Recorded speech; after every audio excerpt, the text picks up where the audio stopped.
মুদুল হাসান ভূঁইয়া আপনি জানতে চেয়েছেন ফজর নামাজের আজানে আসসালাতু খায়রুম মিনান নাওম বলার সময় আমরা উত্তরে কি পড়ব। এক্ষেত্রে জমহুর ফোকাহা বা বেশিরভাগ ইমামগণের মত হলো সদাকতা ও বারারতা। আসসালাতু খায়রুম মিনান নাওম মানে হলো সলাত বা নামাজ, এটা ঘুম থেকে উত্তম। এটি যখন মুয়াজ্জিন বলবেন তখন তাকে বলতে হয় সদাকতা ও বারারতা, অর্থাৎ হে মুয়াজ্জিন তুমি সত্য বলেছ এবং ভালো বলেছ, ভালো কাজ করেছ।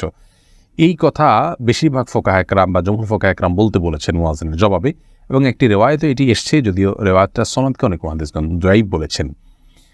আর এই কারণে অন্য একদল উলামা ইকরাম বলেন যে আসসালাতু খায়রুম মিনান নাওম যখন বলবো আমরা, মুয়াজ্জিন যখন আসসালাতু খায়রুম মিনান নাওম বলবে আমরাও আসসালাতু খায়রুম মিনান নাওম বলবো। এর কারণ হলো যে আসসালাতু খায়রুম মিনান নাওম এই বাক্যটি মুয়াজ্জিনের বাক্য, আর এক্ষেত্রে নবী আলাইহিস সালামের সাধারণ যে নির্দেশনা বুখারী মুসলিমে আসছে যে ফাকুলু মিসলা মা ইয়াকুল ইযা সামি'তুমুন নিদা, যখন তোমরা মুয়াজ্জিনের আযান শুনবে ফাকুলু